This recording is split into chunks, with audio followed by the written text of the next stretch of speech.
ভিক্ষুক রাস্তা দিয়া যায় আর জমিদারের পুত্রবধূও যায়। একজন সামনের থেকে আসতেছে, একজন সামনের দিকে যাইতেছে।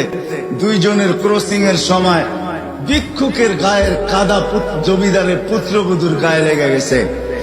সে দুনিয়া আন্ধার করে ফেলছে, স্বামীকে টাইকা নিয়ে আসছে, বলছে ভিক্ষুক আমার কাপড় নষ্ট করে দিছে। সে শুধু ভিক্ষুক ছিল না, বৃদ্ধ ছিল। বৃদ্ধ ছিল না শুধু, জীর্ণ ছিল, শীর্ণ ছিল। শরীরে কাপড় ছিল না, ফাটা চিরা কাপড় ছিল।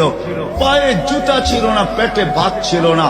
জমিদারের পুত্র সইতে পারে নাই, যৌবনী শক্তি সয় তো সয় কি কইরা।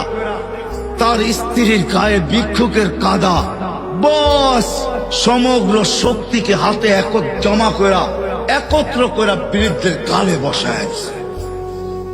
বৃদ্ধ কিচ্ছু বলে নাই, শুধু উপরের দিকে তাকায় দুই তিনটা শব্দ উচ্চারণ করছেন। শব্দগুলা হলো ইয়া মাল্লাহ তারা হলো ওয়ুন, ও আল্লাহ চোখে দেখা যায় না। ও তারা কুল্লা শাই, তুই সব দেখিস। ফারা তারা মা বি, তুই কি দেখিস না আমার সাথে কি ঘটতেছে, এটা কি দেখিস না? বলতে দেরি যুবক, মরতে দেরি হয় নাই। জমিদার চলে আসছে, প্রতিশোধ নিবে। বৃদ্ধের একদিকে মুস্কি হাসি, একদিকে বলতেছে প্রেমের খেলা এমনই হয়। জিজ্ঞাসা করছে কিসের প্রেমের খেলা রে? বলছে ওর প্রেমিকার গায়ে আমার কাদা লাগছে, পায়ের কাদা লাগছে, ও সইতে পারে নাই।